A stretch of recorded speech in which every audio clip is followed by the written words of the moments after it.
देते हैं इस सुंदर सुबह के लिए, जबकि हम आपकी आराधना में एकत्रित हुए हैं। और जितने भी लोग इस समय इस लाइव प्रोग्राम को देख रहे हैं, मैं हर एक के लिए प्रार्थना करता हूँ, आप हर एक से बात करिए और हर एक के जीवन में आप अपने वचन के माध्यम से कार्य करिए। प्रभु धन्यवाद देते हैं कि आज आपने ये अवसर दिया कि हम आपकी आराधना के लिए खड़े होते हैं। आप अपनी आत्मा के द्वारा प्रभु हमारे बीच में कार्य करिए, हमारे बीच में आइए प्रभु, और अपने प्रेम को हमारे बीच में रखिए, ताकि हम आपकी गहराइयों को और आपके प्रेम की गहराइयों को जानने पाए और इस आराधना को उस रूप में हम लोगों के बीच में पहुंचाने पाए जिस रूप में इनको ज़रूरत है प्रभु। क्योंकि आप जानते हैं प्रभु कि आपकी भेड़ें आपका शब्द सुनती है और आप जानते हैं कि उन्हें किस चीज़ की ज़रूरत है, और हर एक जगह से और हर एक कामों से और हर एक वचनों से आप उन्हें तृप्त करते हैं। हम धन्यवाद देते हैं। इस सुंदर समय में हम हर एक जन से प्रार्थना में मांग लेते हैं प्रभु, जबकि ये लॉकडाउन का समय पिता परमेश्वर, आप जानते हैं कि हर एक लोग मानसिक रूप से और शारीरिक रूप से बहुत सारी बाधाओं में है और बहुत सारे बंधन में, लेकिन आपका प्रेम है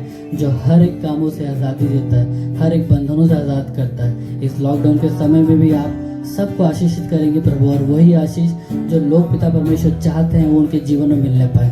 हर एक लोगों के लिए मैं प्रार्थना करता हूँ प्रभु, हमारे चर्च के एक सदस्यों के लिए, उनसे जुड़े हुए हर एक व्यक्ति के लिए प्रभु आप उनके जीवन में कार्य करिए, और ये भूख और प्यास इनके जीवन में कभी खत्म ना होने पाए, और वचन में आगे बढ़ाइए। जब ये लॉकडाउन के समय में सब लोग वचन का अध्ययन करते हैं, आप अपनी गहराइयों को इनके बीच में लेके आइए, और आपका पवित्र आत्मा इनको बहुत अच्छे से गाइड करने पाए, सिखाने पाए, और उस प्रेम को ये जानने पाए प्रभु, और बहुत आयत से और आगे बढ़ने पाए। और जब हम लोग मिले प्रभु तो एक दूसरे को प्रभु आत्मिक रूप से और बढ़ाएं प्रभु, और बढ़ाएं प्रभु।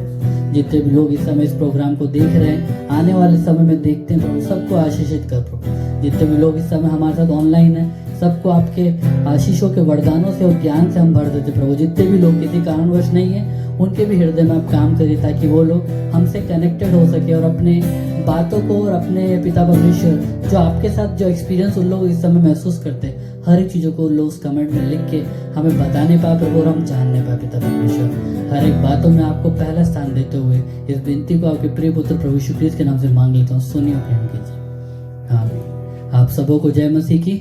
जबकि हम ये रविवार की आराधना में एकत्रित हुए हैं, मैं हृदय से धन्यवाद देता हूँ कि आपने अपने बहुमूल्य समय को हमें दिया, और आप अपने आप को तैयार करके इस रूप में आए हैं। भले हम लोग शारीरिक रूप में बहुत दूर दूर हैं, लेकिन आत्मिक रूप में हम सब लोग एक हैं। बेतेल और चर्च और नेशन, जितने भी लोग ये नाम जानते हैं, इस जगह को जानते हैं, हर कोई हमारे साथ में जुड़ा हुआ है, और हम सब यूनिटी में एक है। तो हम परमेश्वर को धन्यवाद देते हैं कि परमेश्वर ने इस माध्यम से हमको जोड़ा है कि हम घर बैठे बैठे भी इस आराधना को महसूस कर पा रहे हैं, और परमेश्वर के इस प्रेम को हमारे जीवनों में इस मोबाइल के माध्यम से और इस आराधना के माध्यम से हम जान पा रहे हैं और देख पा रहे हैं। आप अपने हृदय को तैयार करिए और परमेश्वर के निकट में आइए। इस गाने को सुनिएगा नहीं, लेकिन हमारे साथ आप इस आराधना को गा सकते हैं। हम नहीं सुन रहे हैं, लेकिन परमेश्वर जो जीवता है और सच्चा है, वह इस आराधना को सुनता है, आपके हृदय को जानता है, परखता है। तो हमारे साथ आप भी घर बैठे बैठे आराधना कर सकते हैं और हमारे साथ शामिल हो सकते हैं। Hallelujah, hallelujah.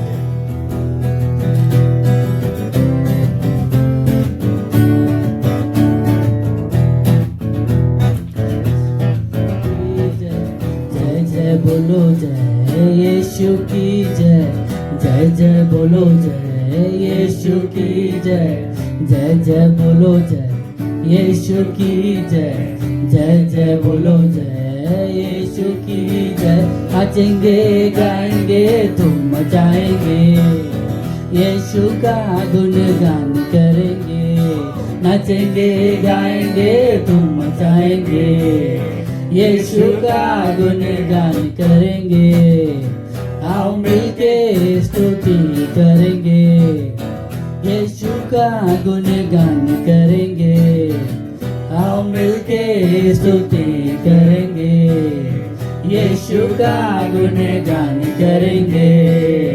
जय जय बोलो जय यीशु की जय, जय जय बोलो जय यीशु की जय, जय जय बोलो जय यीशु की जय, जय जय बोलो जय यीशु की जय। नाचेंगे गाएंगे धूम मचाएंगे, यीशु का गुणगान करेंगे। नाचेंगे गाएंगे धूम मचाएंगे, यीशु का गुणगान करेंगे। वो है राजा वो मसीहा, वो है राजा, वो मसीहा मेरे जीवन का सहारा, मेरे जीवन का सहारा। फिर से, वो है राजा, वो मसीहा मेरे जीवन का सहारा, वो है राजा, वो मसीहा मेरे जीवन का सहारा। नचेंगे गाएंगे धूम मचाएंगे, यीशु का गुणगान करेंगे। नचेंगे गाएंगे धूम मचाएंगे, यीशु का गुणगान करेंगे। जय जय बोलो जय यीशु की जय, जय जय बोलो जय यीशु की जय, जय जय बोलो जय यीशु की जय, जय जय बोलो जय यीशु की जय। नाचेंगे गाएंगे धूम मचाएंगे, यीशु का गुणगान करेंगे। नाचेंगे गाएंगे धूम मचाएंगे, यीशु का गुणगान करेंगे। वो है राजा, वो मसीहा मेरे जीवन का सहारा, वो है राजा, वो मसीहा मेरे जीवन का सहारा, वो है राजा, वो मसीहा मेरे जीवन का सहारा। नाचेंगे गाएंगे धूम मचाएंगे, यीशु का गुणगान करेंगे। नाचेंगे गाएंगे धूम मचाएंगे, यीशु का गुणगान करेंगे। आओ मिलके स्तुति करेंगे, यीशु का गुणगान करेंगे। आओ मिलके स्तुति करेंगे, यीशु का गुणगान करेंगे।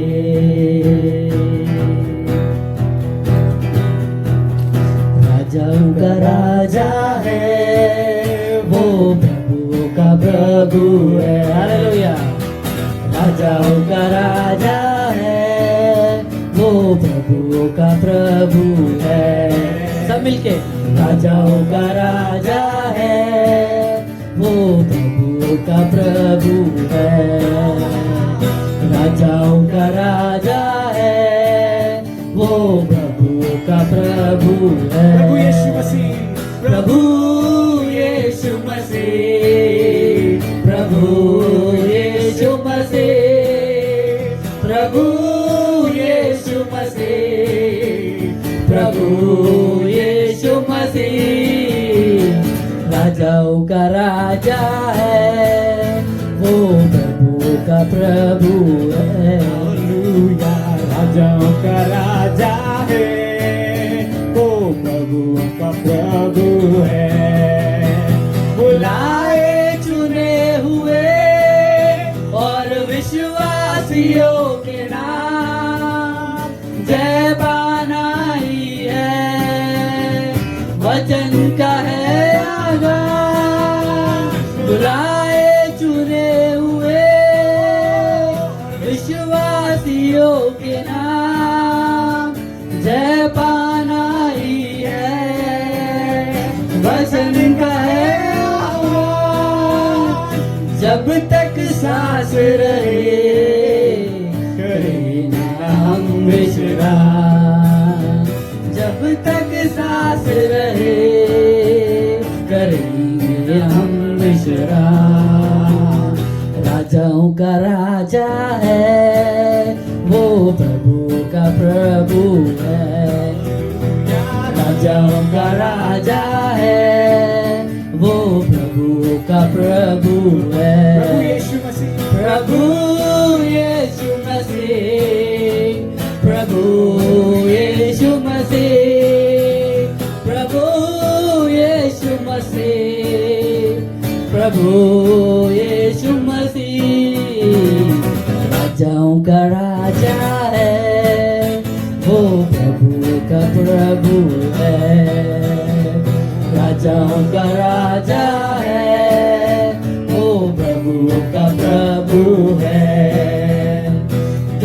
दुश्मन को हरा दिया, संसार को जीत लिया, मृत्यु से पार होकर अनंत जीवन दिया।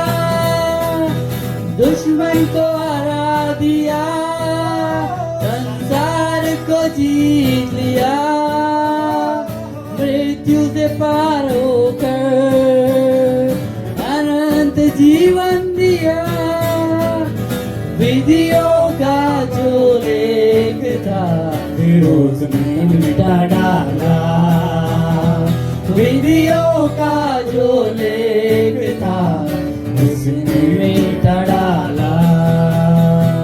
राजाओं का राजा है, वो प्रभु का प्रभु है।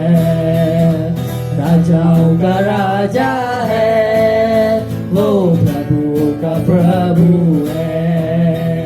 प्रभु यीशु मसीह, प्रभु यीशु मसीह, प्रभु यीशु मसीह, प्रभु यीशु मसीह। राजाओं का राजा है, वो प्रभु का प्रभु है। राजाओं का राजा है, हालेलुया, प्रभुओं का प्रभु है। राजाओं का राजा है, वो प्रभु का प्रभु है। राजाओं का राजा है, वो प्रभु का प्रभु है। सदा मैं स्तुति करूंगा, सदा मैं सेवा करूंगा। मुझे बचाया प्रभु ने, सदा मैं स्तुति करूंगा। एक बार और, सदा मैं स्तुति करूंगा, हालेलुया, सदा मैं सेवा करूंगा। मुझे बचाया यीशु ने, सदा मैं स्तुति करूंगा। मुझे बचाने आया जब मैं गुनाहों में था, मुझे बचाने आया जब मैं गुनाहों में था। स्वर्ग को छोड़ के जगत में आया, मुझे बचा लिया। स्वर्ग को छोड़कर जगत में आया, मुझे बचा लिया। हालेलुया। सदा मैं स्तुति करूंगा, सदा मैं सेवा करूंगा। मुझे बचाया यीशु ने, सदा मैं स्तुति करूंगा, सदा मैं स्तुति करूंगा। हालेलुया, सदा मैं सेवा करूंगा। मुझे बचाया प्रभु ने, सदा मैं स्तुति करूंगा। प्रेमी प्रभु यीशु, बचाया तूने मुझे। प्रेमी प्रभु यीशु, बचाया तूने मुझे। देता हूँ मैं सारा जीवन संपूर्ण संपूर्ण आनंद से। देता हूँ मैं सारा अपना जीवन संपूर्ण आनंद से। सदा मैं स्तुति करूंगा, सदा मैं सेवा करूंगा। मुझे बचाया प्रभु ने, सदा मैं स्तुति करूंगा, सदा मैं स्तुति करूंगा। हालेलुया, सदा मैं सेवा करूंगा। मुझे बचाया यीशु ने, सदा मैं स्तुति करूंगा। जब मैं निराशा में था, तूने मुझे आशा दी। जब मैं निराशा में था, तूने मुझे आशा दी। जगत में आया, जीवन को दिया, पवित्र प्रेम यीशु। जगत में आया, जीवन को दिया, पवित्र प्रेम यीशु। हालेलुया। सदा मैं स्तुति करूंगा, हालेलुया। सदा मैं सेवा करूंगा, हालेलुया। मुझे बचाया यीशु ने, सदा मैं स्तुति करूंगा। फिर से सदा मैं स्तुति करूंगा, हालेलुया। सदा मैं सेवा करूंगा, हालेलुया। मुझे बचाया यीशु ने, सदा मैं स्तुति करूंगा।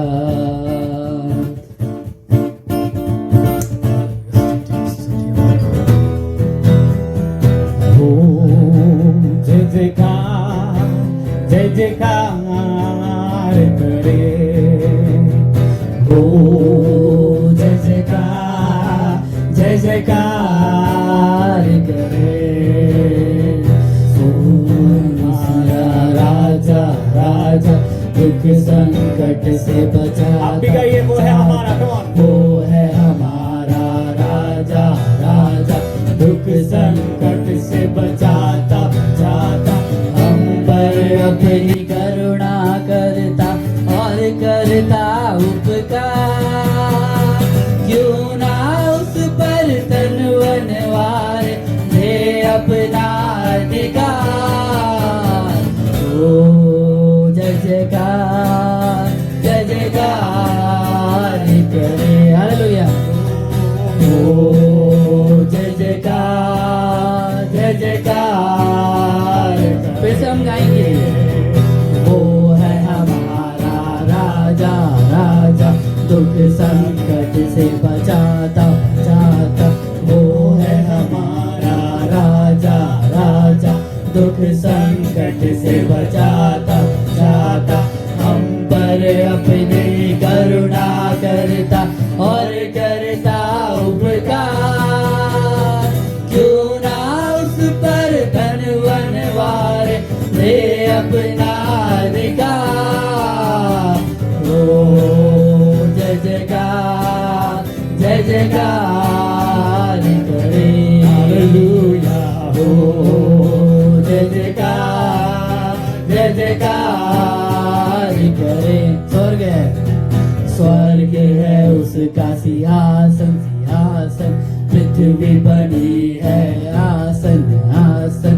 स्वर्ग है उसका सिंहासन, सिंहासन। पृथ्वी बनी है आसन, आसन। आकाश उसकी महिमा बताए, हस्तकला को दिखाए। सारी पृथ्वी उसकी रचना, उसका ही प्रताप। ओ जय जयकार, जय जयकार करे। ओ जय जयकार, जय जयकार करे। ओ जय जयकार, जय जयकार करे। ओ जय जयकार, जय जयकार करे। उस पर जिसका भरोसा, भरोसा वो तो कभी ना डिगेगा, डिगेगा। उस पर जिसका भरोसा, भरोसा वो तो कभी ना डिगेगा, डिगेगा। चाहे बीमारी, चाहे गरीबी, चाहे हो आकार, सब संकट से, सब कष्टों से हो जाएगा पार। ओ जय जयकार, जय जयकार करे। ओ जय जयकार, जय जयकार करे। ओ जय जयकार, जय जयकार करे। ओ जय जयकार, जय जयकार करे। ओ जय जयकार, जय जयकार करे। ओ जय जयकार, जय जयकार करे।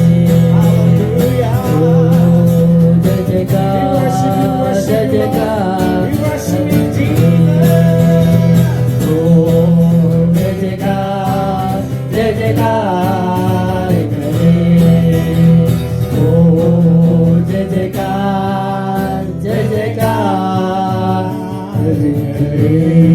Thank you, Lord. Thank you, Lord. Thank you, thank you, thank you. Oh, we thank you, Lord. स्तुति हो, धन्यवाद हो, धन्यवाद, धन्यवाद। आराधना करे आराधना Yes, Lord. उपकारों को उसके याद We thank you, Jesus. हाथों को उठा के धन्यवाद कर ऊंचे स्वरों से उसकी स्तुति करे हालेलुया हाथों को उठा के hallelujah hallelujah hallelujah hallelujah hallelujah hallelujah hallelujah आराधना करे आराधना उपकारों को उसके याद कर हाथों को उठा के धन्यवाद कर मुझे स्वरों से उसकी स्तुति करे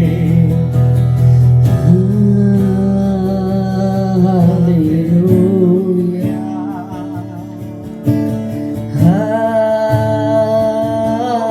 हालेलुया हालेलुया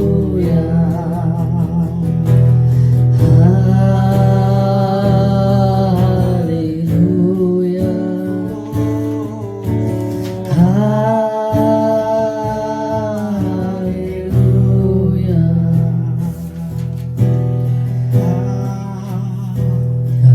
स्तुति Hallelujah. हालेलुया स्तुति यस मालूम हालेलुया हालेलुया यस जंगली दरख्तों के दरमियान एक सेब के पेड़ के समान नजर आता है मुझे मसीह नजर आता है मुझे मसीह सारे संतों के बीच में तुम सारे संतों के बीच में तुम हम करूं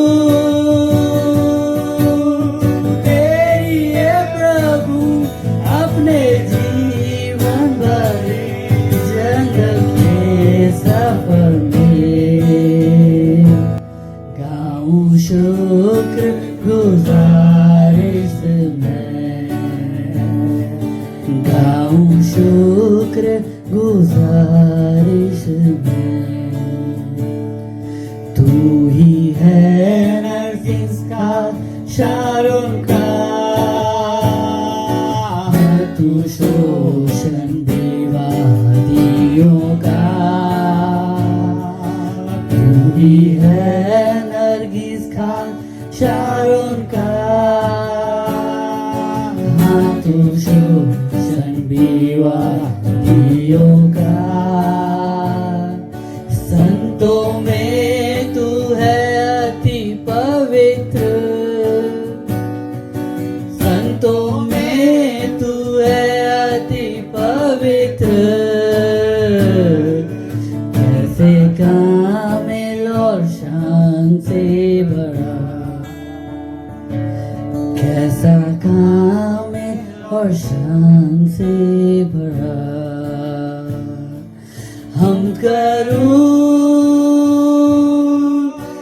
तेरी ये प्रभु अपने जीवन भर इस जंगल के सफर में गाऊं शुक्र गुजारिश शुक्र गुजारिश में, इत्र के समान है तेरा नाम, खुशबू फैलाता है जहाँ में, इत्र के समान है तेरा नाम, खुशबू फैलाता है जहाँ में, तंगी मुसीबत और बदनामी में, तंगी मुसीबत और बदनामी में, बना खुशबूदार तेरे समान, बना खुशबूदार तेरे समान, हम करूं तेरी ये प्रभु अपने जीवन भरे जंगल के सफर में, गाऊं शुक्र गुजारिश में, गाऊं शुक्र गुजारिश में, अभी आ रहा हूँ तेरे पास, पूरी करने को तेरी मर्जी, अभी आ रहा हूँ तेरे पास, पूरी करने को तेरी मर्जी, ताकि दे दूं मैं काम को अंजाम, ताकि दे दूं मैं काम को अंजाम, पाऊं तेरे दीदार में नाम, पाऊं तेरे दीदार में नाम, हम करूं तेरी ये प्रभु अपने जीवन भरी जंगल के सफर में, शुक्र गुजारिश में, गाऊं शुक्र गुजारिश में, जंगली दरख्तों के दरमियान एक सेब के पेड़ के समान नजर आता है मुझे नजर आता है मुझे मसीह, सारे संतों के बीच में तू, सारे संतों के बीच में तू। धन्यवाद धन्यवाद धन्यवाद, हालेलुया, धन्यवाद Holi spirit, hallelujah hallelujah hallelujah, स्तुति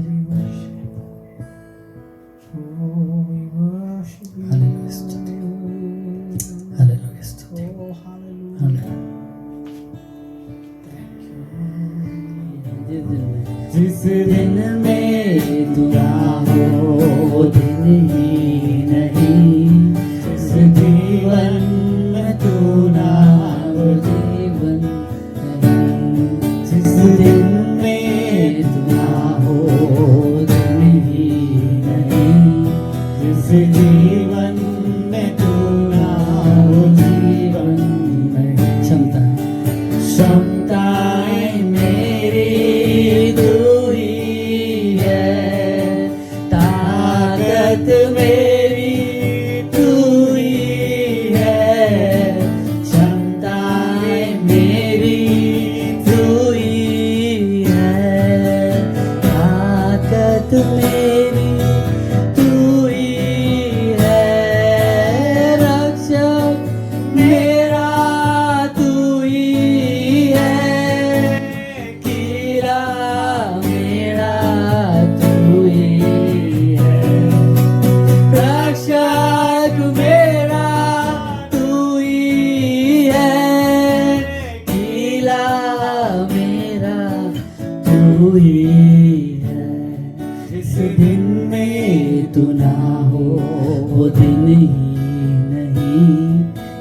जीवन में तू ना वो जीवन नहीं, जिस दिन में तू ना हो वो दिन ही नहीं, जिस जीवन में तू ना वो जीवन नहीं।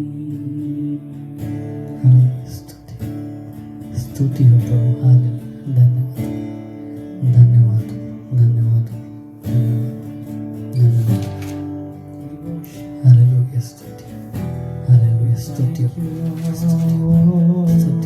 प्रभु हम आपको धन्यवाद देते हैं, आपके नाम को ऊंचा उठाते हैं। आपका नाम महान है। यस मास्टर, हालेलुया, सारे इस ब्रह्मांड के अंदर में आपका नाम यस प्रभु, हालेलुया, हालेलुया। हर एक घुटना आपके आगे झुकेगा, हर एक ज़बान अंगीकार करेगी यीशु ही दाता है, यीशु ही प्रभु है, यीशु ही स्वामी। ओ प्रभु हम आपके नाम को महिमा देते हैं। धन्यवाद।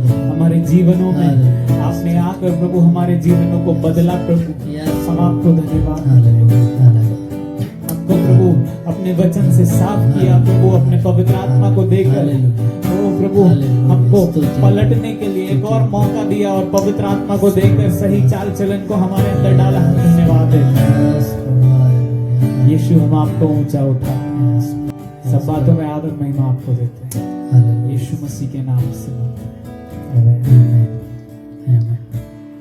प्रभु यीशु मसीह हमारे उद्धारकर्ता, जिसने हमसे प्रेम किया और हमारे लिए अपने आप को दे दिया, उसके उस क्रूस के बलिदान के द्वारा और जी उठने के द्वारा हमें जो नई ज़िंदगी मिली है, ऐसे सब विश्वासी लोग जो रविवार के दिन वो जो नई ज़िंदगी उनको मिली है, उस प्रभु के नाम से अपने परिवारों में एकत्रित होते हैं, कलीसियाओं में एकत्रित होते हैं और उस प्रभु की आराधना महिमा करते हैं, जिसने कहा है जहाँ मेरे नाम से 2 या 3 एकत्रित है उनके बीच में मैं उपस्थित हूँ। ऐसे अद्भुत प्रभु के नाम से मैं आपका अभिवादन करता हूँ आज की सुबह में और आपको धन्यवाद देता हूँ प्रियो। पुनः एक बार प्रभु ने मुझे उसके वचन को लेकर आपके सम्मुख आने के लिए सौभाग्य दिया। हमारा प्रभु महान है, जिसने बीते समयों में इस बीमारी के चलते जो पूरे विश्व के अंदर में है हमारी रक्षा किया है और आगे भी वो हमारी रक्षा करेगा, क्योंकि उसने वचन में वायदा किया है ना तो दिन को धूप से ना रात को चांदनी से हमारी कुछ हानि होगी, और ना तो वो परमेश्वर हमारा ऊँगता ना सोता है, लेकिन वो निरंतर हमारे प्राण की रक्षा करता है और हमारे शरीरों को अच्छा स्वास्थ्य देता है। मेरी प्रार्थना है प्रभु से आपके लिए 3 यूहन्ना 3 जॉन 2 वर्ष के अनुसार प्रभु करे कि आप प्राण में उन्नति करें, अर्थात आपका प्राण विश्वास में बढ़े, वचन में बढ़े, प्रार्थना के वातावरण में बढ़े, जिससे आप सब प्रकार के उस दायरे में उन्नति करें और आपके पास अच्छा स्वास्थ्य रहे। गयुस के लिए यही प्रार्थना यूहन्ना ने किया था और ये प्रार्थना मैं आपके लिए भी करता हूँ कि प्रभु आपको आशीषित करे। हम एक छोटी सी प्रार्थना करने जा रहे हैं और वहाँ से हम इस रविवार के संदेश को सुनने के लिए अपने मनों को तैयार करेंगे।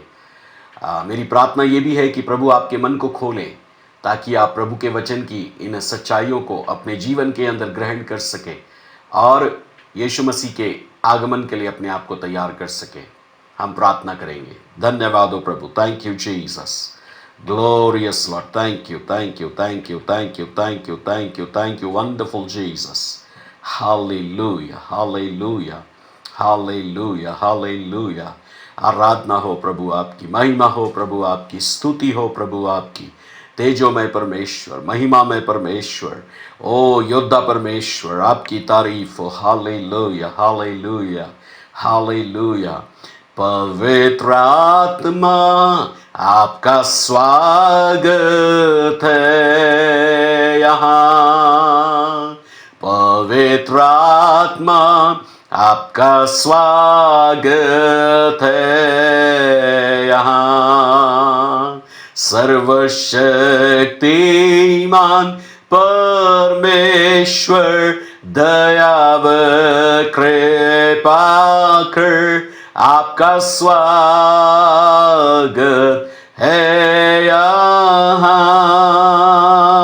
Holy Spirit, thou art welcome in this place. Holy Spirit, thou art welcome in this place. Omnipotent Father, have mercy and grace. Thou art welcome in this place, and thou art welcome in this place. और आपका स्वागत है यहाँ।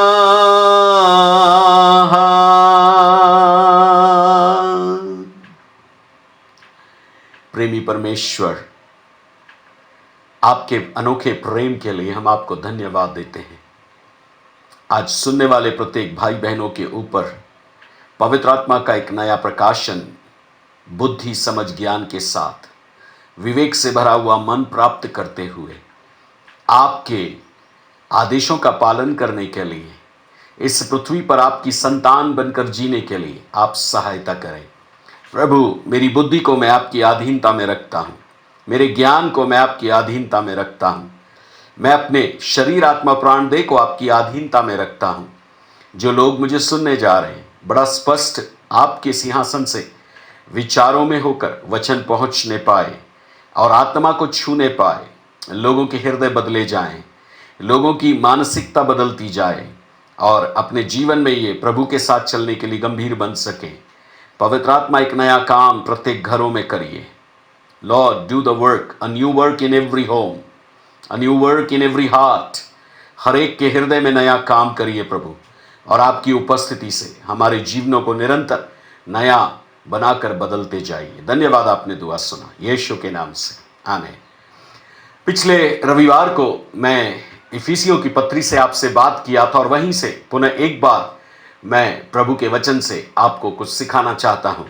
पिछले उस वचन के अंदर जो आपने पिछले सप्ताह नहीं सुना हो तो आप हमारे YouTube के अंदर में संडे सर्विस के नाम से डला हुआ एक वचन है, और इस संदेश का जो शीर्षक है, टाइटल है, वो है स्वर्गीय स्थान है, हेवनली रेलम। स्वर्गीय स्थान वो स्थान है जहां से इस पृथ्वी के ऊपर परमेश्वर अपनी कलीसिया के अंदर, अपने चर्च के अंदर, अपने विश्वासियों के अंदर काम करते हैं। लेकिन एक और स्वर्गीय स्थान जिसको हमने पिछले सप्ताह देखा था, वो भी एक स्वर्गीय स्थान है जहां से शैतान और उसकी शक्तियां निरंतर कार्य करती है। इसका मतलब यह है कि वो जो दूसरा स्वर्गीय स्थान जिसके बारे में हम बात कर रहे हैं, वह इफिसियंस 6:12 के अंदर लिखा है, 6:12 के अंदर लिखा है कि हमारी लड़ाई मांस और लहू से नहीं, परंतु प्रधानों से, अधिकारियों से, अंधकार के हाकिमों से और दुष्टता की आत्मिक सेनाओं से है, जो सारे आकाश में है। स्वर्गीय स्थानों में पाए जाने वाली वह शक्तियां दूसरे आसमान में हैं। तो अब एक सवाल हमारे मन के अंदर यह उपज सकता है कि यीशु मसीह जिस स्वर्गीय स्थान में बैठे हैं, इफिसी पहले अध्याय और उसके 20 और 21 वचन के अनुसार, और वहां से कलीसिया का नेतृत्व, कलीसिया की अगुवाई कर रहे हैं। जब हम इफिसियों की पत्री पढ़ते हैं तो वह यीशु मसीह जो है कलीसिया का सिर है और कलीसिया उसकी देह है। यीशु मसीह कलीसिया का पति है और कलीसिया उसकी पत्नी है। यीशु मसीह कलीसिया का कोने के सिरे का पत्थर है और कलीसिया जो है उसकी एक प्रजा है, उसकी एक देह है, जिसके अंदर इमारत के समान हर एक विश्वासी जुड़ता जाता है। तो इफिसी की पत्री इतनी रहस्य से भरी हुई है, इतना ज्यादा उसके अंदर पौलुस ने भेदों को लिखा है, रहस्यों को लिखा है जो काफी गुप्त है और गहरे हैं। तो पहला वो स्थान जिसके बारे में हम बात कर रहे हैं, स्वर्गीय स्थानों में यीशु बैठे हैं और इफिसी 1:3 ये कहता है, उस स्वर्गीय स्थान से मुझको और आपको सारी आशीषें दे दी गई है।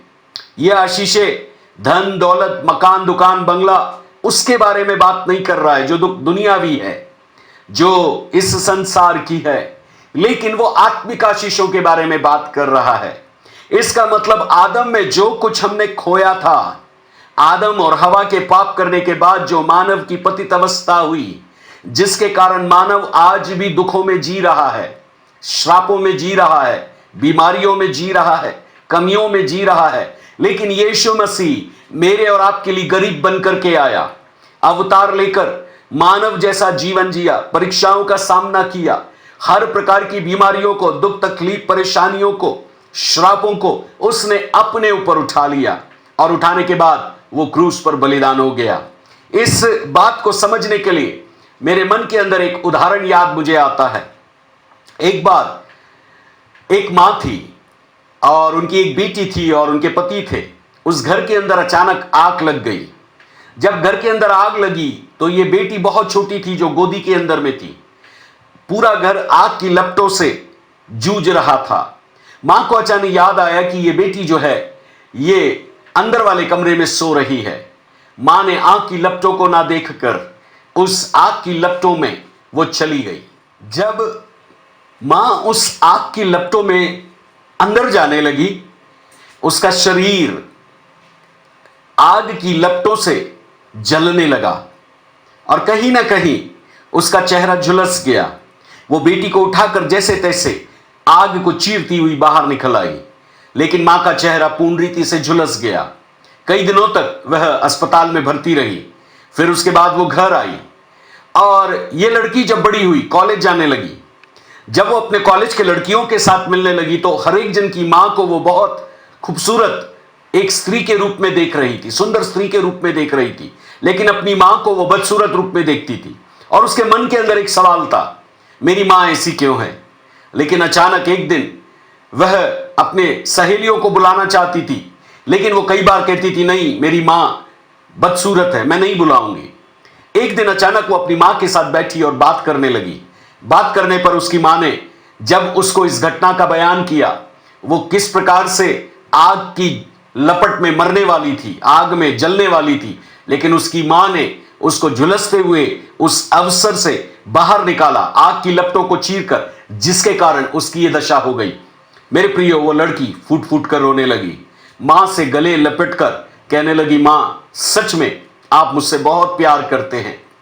मेरे प्रियो, इसी प्रकार प्रभु यीशु मसीह मेरे और आपके लिए इस दुनिया में आकर जो मैं और आप समस्याओं को झेल रहे थे, जिस तकलीफों से हम गुजर रहे थे, मानव पीड़ा से हम गुजर रहे थे, हर प्रकार के श्रापों से हम गुजर रहे थे, शैतान ने हमारे आत्मा प्राण देह पर कब्जा कर लिया था, नरक हमारे जीवन के लिए ठहराया था, लेकिन यीशु मसीह क्रूस पर उस दर्दनाक मृत्यु को सहकर मेरे और आपके लिए उस क्रूस पर बलिदान हुए। 3 दिन और 3 रात पृथ्वी के भीतर गए और तीसरे दिन के बाद जब वो जी उठे, आज वो स्वर्गीय स्थान में पिता की दाहिनी ओर बैठे हैं। मैं आपसे ये कहना चाहता हूं, उस यीशु के पास आकर अपने जीवन को सौंप दे। उसने आपके लिए, जैसे उस बेटी को बचाने के लिए वो मां आग से झुलस गई, वैसे यीशु ने अपना शरीर क्रूस पर मेरे और आपके लिए दे दिया। वो आपके लिए और मेरे लिए क्रूस पर बलिदान हो गया। उसके बलिदान हो जाने से मैं और आज आप अच्छा जीवन जी रहे हैं। हम खूबसूरत है, बदसूरत नहीं है। मेरे और आपके पास स्वर्गीय आशीषें प्राप्त है, इफिसी 1:3 के अनुसार, एफेसियंस 1:3 के अनुसार। इतना ही नहीं, प्रभु ने हमको जिलाया है, उठाया है और स्वर्गीय स्थानों में अपने साथ बिठाया है। उसने हमको वो पदवी दिया है। जिलाने का मतलब है हम मरे हुए थे, हमको मरी हुई अवस्था से ऊपर उठाया उसने। और उठाने का मतलब है उसने ना केवल मुझे जिलाया, लेकिन मेरे जीवन के अंदर में मुझे उसने उस स्थान से मुझे निकाला, शैतान के कब्जे से निकाला और मेरा स्थानांतरण करके, मेरा ट्रांसफर करके परमेश्वर पिता ने अपने प्रिय पुत्र के राज में मुझे रख दिया। कोलोसियों 1:12 और 13 के अनुसार, कोलोसियंस 1:12 और 13 के अनुसार उसने मुझे अपने पुत्र के राज में शामिल किया, जिसके लिए मुझे हर बार पिता को और पुत्र यीशु को धन्यवाद देना चाहिए कि उसने मेरे अपराधों को क्षमा करके मुझे उठाया। और इतना ही नहीं, ना केवल उसने उठाया, मेरा ट्रांसफर किया, लेकिन मुझे महिमावित यीशु के साथ, जो महिमा पाया हुआ प्रभु है, जो जयवंत प्रभु है, जो विजयी प्रभु है, जो सामर्थी प्रभु है, जो छुटकारा देने वाला प्रभु है, जो पाप पर विजयी प्रभु है, जो मृत्यु पर विजयी प्रभु है, उसके साथ उसने मुझको और आपको बिठा दिया है। और मैं और आप आज साधारण इंसान नहीं है, लेकिन हम परमेश्वर के बेटे और बेटियां हैं। हालेलुया। परमेश्वर की संतान हम बन गए। हम किसी भी जाति से हो, धर्म से हो, संस्कृति से हो, भाषा से हो, मेरे और आपका प्रभु आज भी हमसे प्यार करता है मेरे प्रियो। लेकिन मैं आपको एक बात यहां बताना चाहता हूं, और वो ये है, प्रभु का प्रेम वास्तविक है। प्रभु के प्रेम को हम ना ठुकराए, प्रभु के प्रेम के साथ हम खिलवाड़ ना करें, प्रभु के प्रेम को हम वास्तविक रूप में अपने जीवन के लिए लें। और बाइबल ये कहती है, उस प्रेम के खातिर ही उसने मेरे और आपका उद्धार किया है। इफिसी 2 2nd चैप्टर 8 और 9 वर्स में लिखा है, हमारे कर्मों के कारण हमारा उद्धार नहीं हुआ, हमारे अच्छे कामों के कारण, भले कामों के कारण हमारा उद्धार नहीं हुआ, परंतु हमारा उद्धार यीशु मसीह के अनुग्रह से हुआ है, उसकी दया से हुआ है, उसके प्रेम के कारण हुआ है। और उसने मुझको और आपको अपने अनुग्रह से हमें विश्वास दिया, जिसके कारण हम पापी लोगों ने कोई काम नहीं किया, लेकिन साधारण तौर से कहा, प्रभु मैं तुझ पर विश्वास करता हूं, तू मेरा प्रभु है। उसके कारण परमेश्वर ने अपने पुत्र और अपनी पुत्री बनने का मुझे और आपको अधिकार दिया है। आज की सुबह में मैं आपके सामने ये बताने के लिए यहां पर हूं, आत्मिक दुनिया बिल्कुल सत्य है। आत्मिक दुनिया भौतिक दुनिया को चला रही है, क्योंकि ये जो दो आत्मिक दुनिया है, जिसमें एक में यीशु मसीह है और दूसरे में शैतान और उसके गिराए हुए स्वर्गदूत है, इन दोनों के बीच में बड़ा घमासान पृथ्वी के उस जब शैतान को स्वर्ग से पृथ्वी पर गिराया था, तब उसने पृथ्वी से गिरने के बाद अपने सिंहासन को दूसरे आसमान पर रखा। बाइबल के अनुसार 3 आसमान है, 3 स्वर्ग है, 3 स्वर्ग है, 3 हेवंस है। पहले हेवन के अंदर जो बादल है, जहां हम बादलों को चलता हुआ हवा से देखते हैं, उसके ऊपर एक और स्वर्ग है, और वहां सौरमंडल है, वहां नक्षत्र है, वहां हर प्रकार के जो पृथ्वी के ऊपर प्रकाश देने के लिए, पृथ्वी के ऊपर मौसम को केंद्रित करने के लिए, पृथ्वी को निर्धारित स्थान पर चलाने के लिए सूर्य, चंद्रमा, तारे, ये तमाम जो सोलर सिस्टम है, ये वहां पर पाया जाता है। और शैतान ने अपना सिंहासन उस जगह लगा लिया है। लेकिन उसके ऊपर वाले स्थान में परमेश्वर तीसरे स्वर्ग में है। जब आप 2 कोरिन्थियंस 2 कोरिन्थियों उसके 12वें अध्याय को पढ़ते हैं, पौलुस कहता है, मैं तीसरे स्वर्ग पर उठा लिया गया, और वहां पर पौलुस ने अपने आप को परमेश्वर के सिंहासन के सामने में देखा। बहुत सी बातें उसने सुनी जो उसने बाइबल के अंदर लिखी नहीं है, लेकिन उसने बहुत सारी बातों को वहां सुना था। ये तीसरा स्वर्ग है जहां यीशु को बिठाया गया, क्योंकि इब्रानी की पत्री उसका 4 अध्याय 16 पद से जब हम आगे पढ़ते हैं, वहां पर लिखा है, यीशु मसीह महायाजक होने के कारण स्वर्गों के स्वर्ग में गया, स्वर्गों के स्वर्ग में गया। इसका मतलब वह दूसरे आसमान को भेदता हुआ, जब वो बादलों पर गया, चेले लोग उसको देख रहे थे, तब वो बादलों को भेदा, उसके बाद वो दूसरे आसमान को भेदा, और उसके बाद वह स्वर्ग में, तीसरे स्वर्ग में पिता की दाहिनी ओर जाकर के विराजमान हुआ।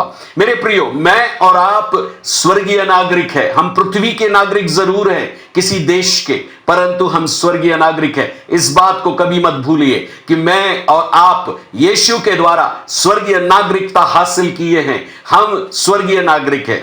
क्वीन एलिजाबेथ का पोता एक समय अपने सड़क वाले बच्चों के साथ में खेलना चाहता था, और क्वीन एलिजाबेथ उसको जाने के लिए हमेशा मना करती थी। वो कुछ ऐसे सामान उसको ला कर देती थी कि वो घर के अंदर खेले। लेकिन एक शाम को वो काफी जिद करने लगा। जब वो जिद करने लगा तो उसकी मां ने उसको एक चितौनी दिया, कहा बेटा एक बात ध्यान से सुनो, मैं तुमको छोड़ रही हूं, इतने समय से इतने समय में तुम जाना खेलना, लेकिन एक बात ध्यान रखना कि तुम एक राजघराने के बेटे हो और वो एक साधारण घराने के बच्चे हैं। तुम एक राजघराने के बेटे हो और वो एक साधारण घर के बच्चे हैं। और ये हिदायत देकर के उसने अपने पोते को सड़क छाप बच्चों के साथ खेलने के लिए छोड़ दिया। मेरे प्रिय लोगों, मैं आपको यही कहना चाहता हूं, जब हम दुनिया में रह रहे हैं जहां चारों तरफ पापी लोग हैं, अन्य जाति लोग हैं, अविश्वासी लोग हैं, जो प्रभु को नहीं जानते ऐसे लोग हैं, जो प्रभु को नहीं मानते ऐसे लोग हैं, जो प्रभु की आज्ञाओं को कभी देखा नहीं सुना नहीं ऐसे लोग हैं, प्रभु के बारे में जिन्होंने नहीं सुना है, आज हमारा जीवन उनके लिए एक वास्तविकता बन जाए ताकि वो हमारे जीवन को देखकर यीशु के पीछे चलने का निर्णय लेने पाए। तो हम ये कह रहे थे, तीसरे आसमान से इस पृथ्वी के ऊपर यीशु के साथ आत्मिक अधिकार में हम अधिकार इस पृथ्वी पर रखकर प्रभुता कर रहे। We have a dominionship. जिस प्रभुता को आदम ने खोया, यीशु में वो प्रभुता हमको वापस मिली और वो प्रभुता के द्वारा से इस पृथ्वी के ऊपर बाइबल हमें यह सिखाती है कि हम राज कर रहे हैं, क्योंकि यीशु स्वर्ग और पृथ्वी का अधिकारी है। मत्ती 28:18, मैथ्यू 28:18 के अनुसार स्वर्ग और पृथ्वी का अधिकारी यीशु मसीह है। जब यीशु स्वर्ग और पृथ्वी का अधिकारी है तो प्रियो, मेरा अधिकार इस आत्मिक दुनिया में प्रभाव रखने के लिए मेरे भले कामों से नहीं आता है, परंतु मेरे प्रभु के द्वारा दिए हुए अधिकार से आता है। अब आपको मत्ती में, मरकुस में, लूका में, यूहन्ना में यह मनन करना होगा यीशु मसीह किन किन चीजों पर अधिकार रखते थे। मत्ती, मरकुस, लूका और यूहन्ना ये हमको सिखाते हैं प्रभु यीशु मसीह का अधिकार वचन की जो शिक्षा देते थे उसके ऊपर था। प्रभु यीशु का अधिकार जो वो प्रचार करते थे उन शब्दों के ऊपर था जो परमेश्वर की शिक्षाएं हैं। प्रभु यीशु मसीह का अधिकार प्रकृति के ऊपर था। प्रभु यीशु मसीह का अधिकार दुष्ट आत्माओं के ऊपर था। प्रभु यीशु मसीह का अधिकार इस संसार में पाए जाने वाली हर शक्ति के ऊपर था। प्रभु यीशु मसीह का अधिकार, मेरे प्रियो, जो कुछ वो जीवन जीते थे उसको वो अधिकार के साथ लोगों को सिखाते थे। इसका मतलब उनके जीवन शैली अपने आप में एक अधिकार है। तो मैं और आप जब यीशु के पास आते हैं और प्रभु हमको आत्मिक दुनिया के उस वातावरण के साथ स्वर्ग में जहां वो विद्यमान हैं, जहां वो बैठे हैं सिंहासन पर, उसके साथ जब वो हमको जोड़ देते हैं, तब उस जुड़ाव में हम प्रभु के साथ एक आत्मा हो जाते हैं।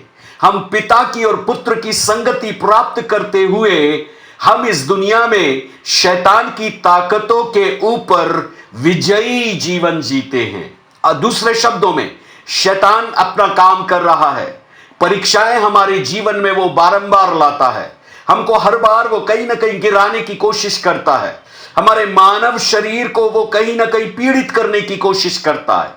3 प्रकार के शब्द कई प्रभु के दास इस्तेमाल करते हैं, मुझे वो शब्द अच्छे लगते हैं, ऑपरेशन, पोजेशन एंड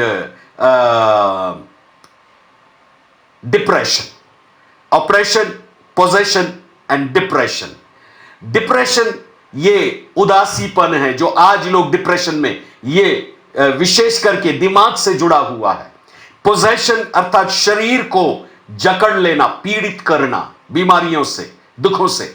और जो पोजेशन है वो एक व्यक्ति की आत्मा में होता है। मैं इन शब्दों को तो आपको नहीं बताना चाहता, बट एक बात मैं जानता हूं, ये शब्द बहुत अच्छे हैं, परंतु यीशु मसीह के पास आपके लिए एक छुटकारे का संदेश है। छुटकारे का संदेश यह है, आत्मिक दुनिया भौतिक दुनिया को वर्तमान में चला रही है। The spiritual world is controlling the natural और the physical world, the cosmos. जो भौतिक दुनिया हमको दिख रही है, ये अपने आप नहीं चल रही है।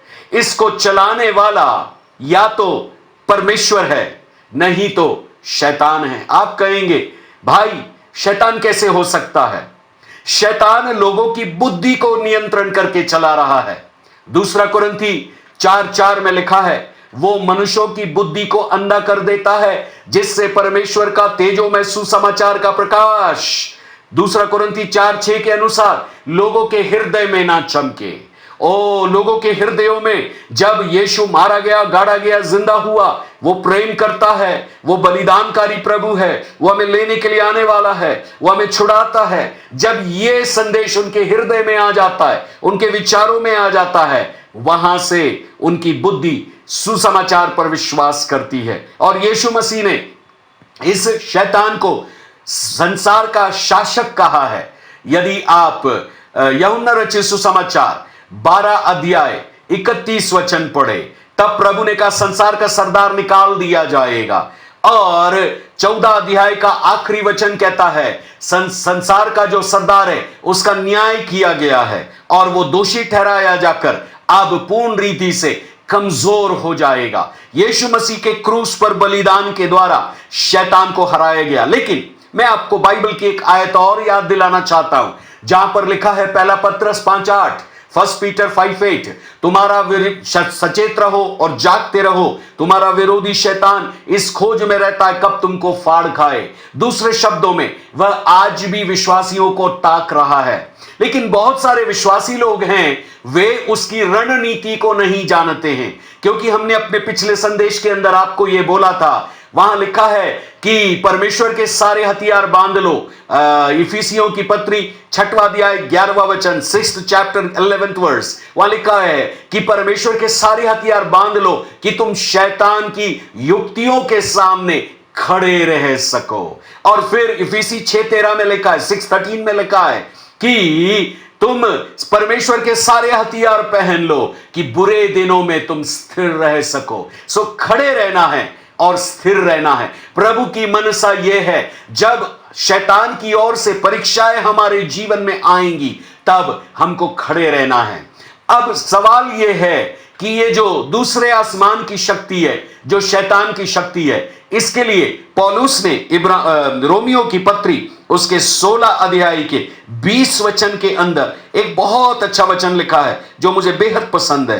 रोमियो की पत्री उसका 16 अध्याय 16 चैप्टर एंड 20th वर्स के अंदर वो कहता है, शांति का परमेश्वर शैतान को तुम्हारे पांव से शीघ्र कुचलवा देगा। इसका मतलब शैतान का जो जगह है मेरे जीवन के अंदर, दूसरे आसमान की जो मेरे जीवन के अंदर जगह है, वो मेरे पांव के तले। बहुत सारे विश्वासियों के जीवन में कई बार उनको बुरे स्वप्न आते हैं, कई बार उनको शैतान की आवाज सुनाई देती है, कई बार उनको दुष्ट आत्मा दिखाई देती है। यदि वो आत्मिक है तो ये रियलिटी एक वास्तविक है। लेकिन यदि वो संसारिक लोग हैं तो ध्यान रखिएगा, शैतान आपके कंधों पर बैठकर, आपके सर पर बैठकर आपके कानों में फुसफुसाता है, आप किसी काम के नहीं हो, आपसे कुछ नहीं बन पड़ता है, आप गरीब हो, आप कमजोर हो, आप बीमार हो गए हो, आप मरने वाले हो, आपके पास कोई आशा नहीं है, आपका जीवन बेकार है। ऐसी सारी नकारात्मक बातें बोल बोलकर एक व्यक्ति के विचारों को,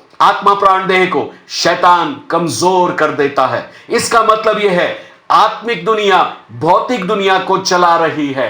यदि आप आत्मिक दुनिया में ये जान लेंगे, भौतिक दुनिया में काम करने वाली दुष्ट आत्माओं की ताकत, शैतान की ताकत, जो प्रधानता, अधिकार, अंधकार के हाकिम और दुष्टता की आत्मिक सेनाएं हैं, ये जिसका जिक्र हम पहले अपने वचन के अंदर कर चुके हैं कि वो प्रधानता वातावरण के अंदर में उपस्थित है। चाहे वो कोई भी देश हो, विदेश हो, चाहे वो कोई भी राज्य हो, जिला हो, वो प्रधानता की शक्तियां पूरे आकाश के ऊपर उपस्थित है और हर देश का एक प्रधान है। हम ये पिछले संदेश में आपको बताए थे।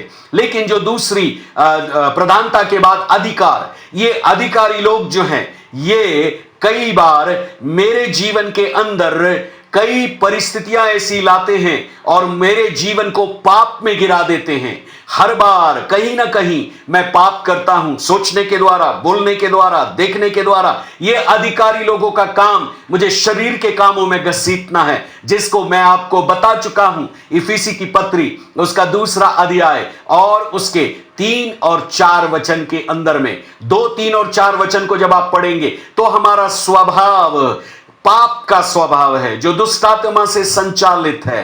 लेकिन जब हम यीशु को ग्रहण कर चुके हैं, हमारे स्वभाव को प्रभु ने वो दुष्ट आत्मा का आज्ञा ना मानने वाला स्वभाव निकाल दिया है और आज्ञा मानने वाला स्वभाव अब हमारे ज्ञान इंद्रियों के अंदर काम करता है। तो एक सवाल आपके मन में आएगा, मैं एक उदाहरण के द्वारा इस संदेश को आपको समझाने की कोशिश करूंगा। मरकुस रचित सुसमाचार उसके 5वें अध्याय के अंदर एक व्यक्ति का यहां पर बड़ा अच्छा एक विवरण आया है और यह विवरण हमें यह बताता है कि यह आदमी कब्रों में रहता था, यह परिवार वाला था, लेकिन यह कब्रों में रहता था और इसको सांकलों से बांधा गया, कई बार बेड़ियों से जकड़ा गया, लेकिन ये बेड़ियों को, सांकलों को ऐसा तोड़ देता था मानो जैसे आग से सन या मोम पिघल कर गिर जाता है।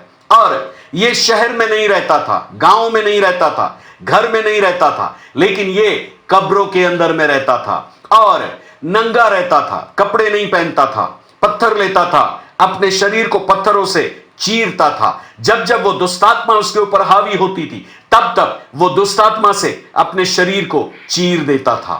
और इतना ही नहीं, वो अपने जीवन के अंदर दुष्टात्माओं से 100% पीड़ित हो गया था। और ये व्यक्ति जब कब्रों में रहता था तब अपने आप को पत्थरों से घायल करता था। शायद इसके परिवार के लोग हर दिन ये सोचते होंगे, बच्चे लोग, मेरे पापा कब आएंगे। इसकी पत्नी सोचती होगी मेरा पति कब आएगा। उसके माँ बाप यदि होंगे तो सोचते होंगे हमारा बेटा कब आएगा। लेकिन सालों साल गुजर गए। आत्मिक दुनिया में यह व्यक्ति लोगों के नजरों में तो भौतिक दुनिया में पागल था, लेकिन आत्मिक दुनिया में यह दुष्ट आत्माओं से पीड़ित था। दूसरे शब्दों में, जब हम आपसे बात कर रहे थे, वो दुष्ट आत्माओं के कारण उदासी में था, अर्थात डिप्रेशन में था। दुष्ट आत्माओं के कारण वो पीड़ित था और दुष्ट आत्माओं के कारण वो जकड़ा हुआ था, पोजेस था।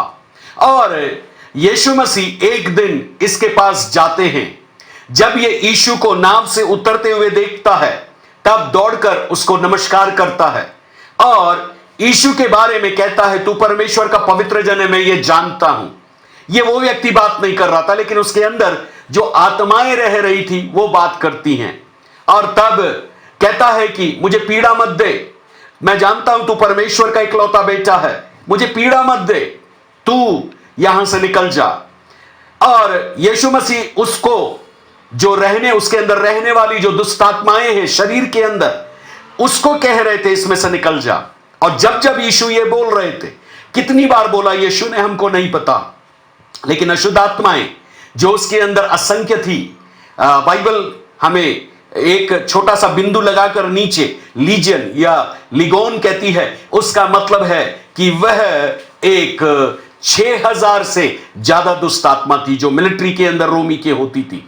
और ये 6000 दुष्ट आत्माएं इस व्यक्ति के अंदर रहती थी। सोचिए आप, एक शरीर के अंदर जब ये मध्याकाश की ताकतें किसी को बुद्धि में, विचारों में या आत्मा में और शरीर में जब पकड़ लेती, जकड़ लेती है, पीड़ित करती है, उस व्यक्ति की हालत इसी व्यक्ति की तरह होती है। आज भी बहुत सारे लोग हैं जो बीमार होते हैं, डॉक्टर उनका एक्सरे लेते हैं, सोनोग्राफी करते हैं, हर प्रकार का चेकअप करते हैं, खून की जांच होती है, लेकिन कुछ भी पकड़ा ही नहीं आता है। क्यों? क्योंकि दुष्टात्मा कई बार बीमारी लेकर आती है। इस आदमी के जीवन के अंदर में मृत्यु आखिरी एक इंतजार था। लेकिन मैं आपको खुशखबरी देना चाहता हूं और वो ये है, आत्मिक दुनिया में यीशु मसीह जब आत्मा में जाना कि ऐसा एक व्यक्ति यहां पर है, और आत्मा में जानने के बाद जब यीशु वहां पहुंचा तो उसके छुटकारे का दिन आ गया है। आप जितने लोग चाहे मुझे YouTube पर सुने, फेसबुक में सुने, चाहे मुझे रविवार के दिन सुने या अन्य किसी भी दिन भी सुने, मैं आपको यह बताना चाहता हूं, यीशु आपके जीवन में जिस दिन आ जाएगा आपका छुटकारा संभव है। तो मैं आपको 3 बातें इस आदमी के जीवन से बताना चाहता हूं। 5वां अध्याय मार्क गॉस्पेल, मरकुस रचित सुसमाचार 5th चैप्टर 1 वचन से लेकर यदि आप 5 वचन तक पढ़ेंगे तो इस आदमी की जो दशा है, जिस दशा में वह कब्रों में रहता था, उसके बारे में बताता है। तो मैं आपको यहां पर यह बताना चाहता हूं कि दुष्टात्मा एक व्यक्ति के अंदर कैसे आती है, how demons enter into a person. बहुत सिंपल है। दुष्ट आत्मा हमारे ज्ञान इंद्रियों के द्वारा, हमारे सेंस ऑर्गन के द्वारा हमारे अंदर आती है। उदाहरण के लिए देखने के द्वारा, बहुत सारे लोग बहुत सारी गंदी चीजों को देखते हैं। बहुत सारे लोग बहुत सारी ऐसी चीजें खाते हैं, खाने के द्वारा। बहुत सारे लोग बहुत सारी ऐसी चीजें सुनते हैं जो संसारिक है, दुष्ट आत्मा की है, उसके द्वारा। बहुत सारे लोग दुष्ट आत्मा के संसार को कहीं ना कहीं लोगों को स्पर्श करते, उसके द्वारा। कई बार दुष्ट आत्मा के लोग जब कुछ जलाया जाता है दुष्ट आत्माओं के लिए, वहां से जब आपको सुगंध आती है, वो बदबू होगी लेकिन वो सुगंध समान आती है, उसके द्वारा दुष्ट आत्मा आपके अंदर आती है। दुष्ट आत्मा जब इन 5 ज्ञान इंद्रियों के द्वारा एक व्यक्ति के अंदर आती है, वो आपके शरीर में कुछ भी कर सकती है। इस आदमी की जो हालत थी वो कई लोगों की हालत हो सकती है, लेकिन एक खुशखबरी है, एक शुभ संदेश है, और वो ये है, यीशु आज भी छुटकारा देने वाला प्रभु है। दुष्ट आत्माओं के संसार का वो राजकुमार है।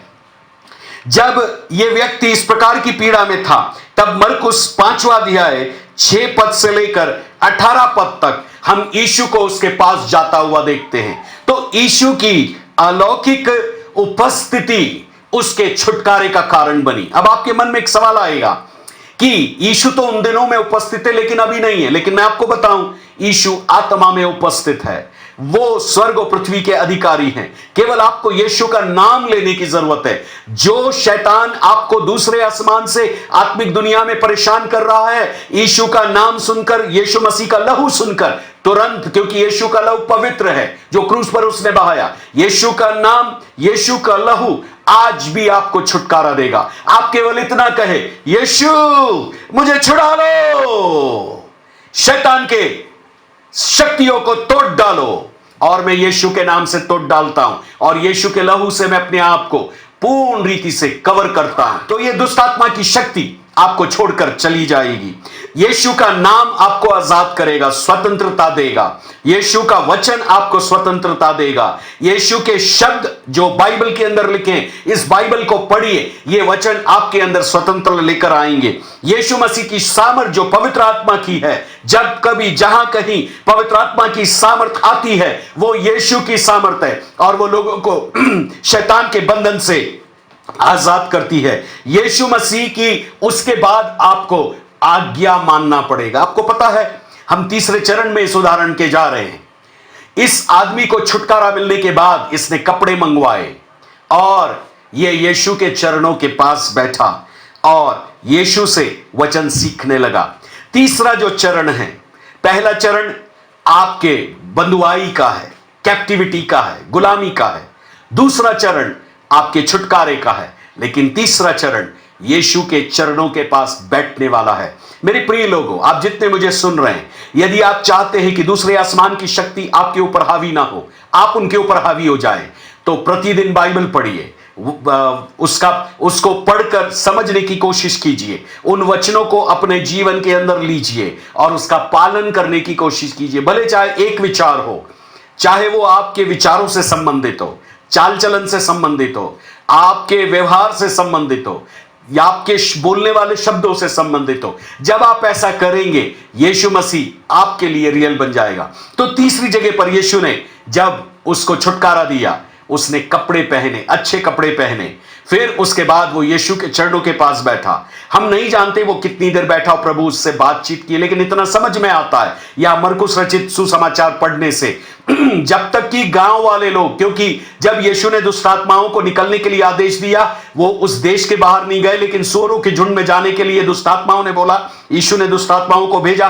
तब बाइबल हमें यह सिखाती है, जैसे यीशु ने दुष्ट आत्माओं को भेजा, बाइबल यह सिखाती है, उसके बाद वो गांव वाले लोग जिनका सूअरों का व्यापार था, वे लोग यीशु के पास आए। तो लगभग मान लीजिए 20 मिनट से 1 घंटा हो, यीशु जब उससे बातचीत किए, उस दौरान प्रभु ने उसके मन को प्रचारक के रूप में तैयार किया। और बाइबल कहती है, वो कहने लगा, प्रभु मैं आपके साथ रहना चाहता हूं, जहां आप जाएंगे मैं जाना चाहता हूं। यीशु ने कहा, 20वें वचन के अंदर ऐसा लिखा है, 19वें वचन में, परंतु उसने उसे आज्ञा ना दी, यीशु ने उसको आज्ञा ना दी और कहा, अपने घर जाकर अपने लोगों को बता, तुझ पर दया करके प्रभु ने तेरे लिए कैसे बड़े काम किए।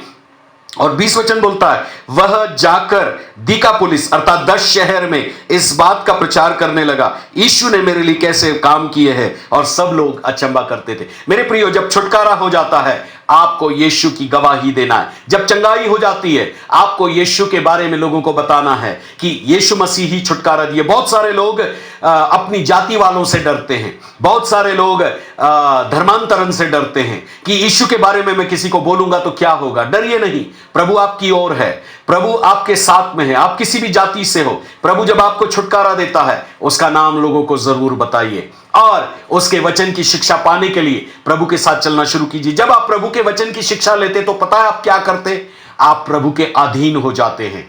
याकूब 4:7 में लिखा है, प्रभु के अधीन हो जाओ और शैतान का सामना करो, वो तुम्हारे पास से भाग जाएगा। आप प्रभु के अधीन जैसे ही हो जाते हैं शैतान आपके पास से भाग खड़ा होता। हालेलुया। प्रभु इस वचन के द्वारा आपको आशीष दे, अनुग्रह करे, ताकि आप आत्मा प्राण देह में छुटकारा प्राप्त कर सके। तो मैं आपको आखिरी में यही बोलना चाहता हूं, जब आप इन वचन को सुने हैं तो आप विश्वास में प्रभु को पा लीजिए और आध्यात्मिक दुनिया के ऊपर विजयी होकर जीना सीखिए। और जब आप ऐसा करेंगे तब दुष्ट आत्माएं आपसे डरने लगेंगी। हमारे अगले संदेश में हम ये सुनाएंगे आपको, आप आत्मिक दुनिया में कैसे अपने आप को प्रभावी बनाकर क्रियान्वित या ऑपरेट कर सकते हैं। आत्मिक दुनिया में क्या आपको चाहिए जिससे कि आप ऑपरेट हो सके। लेकिन छुटकारा मेन चीज है, छुटकारा मुख्य बात है। यदि आप यीशु मसीह से छुटकारा पा लेते हैं और यीशु के साथ चलना शुरू करते हैं, यीशु की गवाही लोगों को देते हैं। ध्यान दीजिएगा, प्रकाशित वाक्य रेवलेशन चैप्टर 19 वर्स 10 19 के 10 में लिखा है, यीशु की गवाही देना भविष्यवाणी की आत्मा है। जब आप यीशु की गवाही देते हैं तब आप भविष्यवाणी करते हैं। और यीशु के एक बात को और याद रखिए, जब आप यीशु की गवाही देते हैं, यीशु ने कहा है वो जगत के अंत तक आपके साथ में है, वो कभी आपको छोड़ेगा नहीं, कभी आपको त्यागेगा नहीं। और जब आप यीशु के लिए जीते हैं तब निश्चिंत रूप में शैतान आपका विरोधी है, इस बात को जान लीजिए। जिस दिन आपने यीशु को पहचाना है, यीशु को पहन लिया है और यीशु के पीछे चलना शुरू किया है, शैतान आपका विरोधी हो गया है। पहले परमेश्वर आपके विरोधी थे क्योंकि हम स्वभाव से दुष्ट स्वभाव में काम कर रहे थे जो शैतान का था, लेकिन अब शैतान हारा हुआ है, इस बात को जानिए। और परमेश्वर को आपने अपना दोस्त बना लिया है, उसके पीछे चलना शुरू किया, उसके वचन को मानना शुरू किया। निश्चिंत रूप में ये वचन आपकी मदद करे। जिनके पास बाइबल नहीं है, आप हमें दिए गए उस मोबाइल नंबर के ऊपर जो नीचे आपको लिखा हुआ मिलेगा, आप हमें कॉल कर सकते हैं। जहां पर आप हैं किसी भी शहर में, यदि आप भोपाल के बाहर के शहर के हैं तो हम आपको वहां की स्थानीय कलीसिया में पासबानों से मुलाकात करने के लिए हम लिंक दे देंगे। लेकिन यदि आप भोपाल के हैं तो आप हमसे संपर्क कर सकते हैं। प्रभु आपको इस संदेश के द्वारा अनुग्रह दे और आत्मिक दुनिया में आपको यीशु के द्वारा से छुटकारा देकर आपको वचन की शिक्षाओं में मजबूत करे, जिससे कि आप जब वचन में बने रहेंगे आप शैतान की ताकतों के ऊपर विजयी जीवन जी सकेंगे। क्योंकि एक आखिरी आयत में पढ़ना चाहता हूं, 2 आयतें मैं पढ़ना चाहता हूं और फिनिश करना चाहता हूं।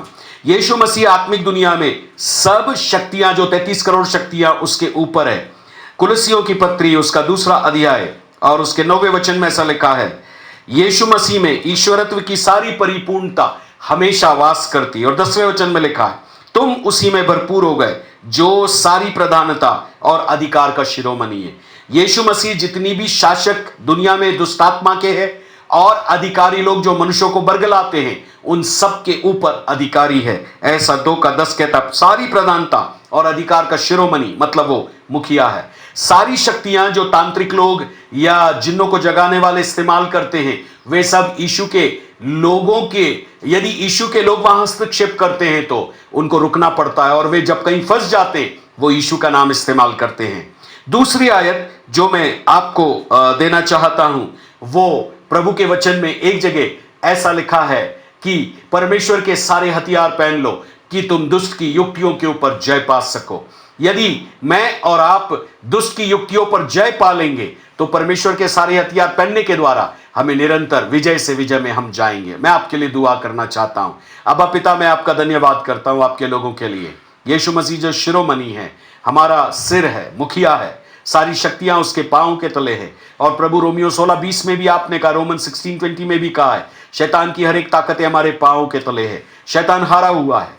और प्रभु इस दुष्ट आत्मा के संसार में कई बार हमारे ऊपर चिंताएं, कई बार कमियां, घटियां, परीक्षाएं, शारीरिक परीक्षाएं, मानसिक परीक्षाएं, कई बार शारीरिक दुख, मानसिक दुख हमारे जीवन के अंदर शैतान और दुष्टात्मा लेकर के आते, क्योंकि शैतान के संसार में बहुत सारी चीजें हमारे विरोध में लोग करते हैं। लेकिन हम धन्यवाद करते हैं यीशु नाम के लिए, हम धन्यवाद करते हैं यीशु के लहू के लिए, जो पवित्र, निर्दोष, निष्कलंक लहू है। यीशु के नाम के लिए जो सब नामों में ऊंचा नाम है, उस नाम में हमें सामर्थ है, उस नाम में हमें शक्ति है, उस नाम में हमें बल है, उस लहू में हमें सुरक्षा है। प्रभु आपके लोगों को प्रभु सुरक्षित रखिए, जैसे आपने उससे प्रभु गिरासेनियों के देश के आदमी को प्रभु उसके दुष्ट आत्मा जो उसके ज्ञान इंद्रियों में, शरीर, आत्मा, प्राण, देह में बस गई थी, आपने प्रभु अपने वचन के द्वारा उसको छुड़ाया। आपने दुष्ट आत्माओं को कहा इसको छोड़कर निकल जाओ, और 6000 दुष्ट आत्मा निकल गई। वैसे मैं यीशु के नाम से कहता हूं, सुनने वाले प्रत्येक भाई बहनों के शरीर, आत्मा, प्राण, देह के ऊपर से हर एक दुष्ट आत्मा उनको छोड़ करके अभी निकल जाए।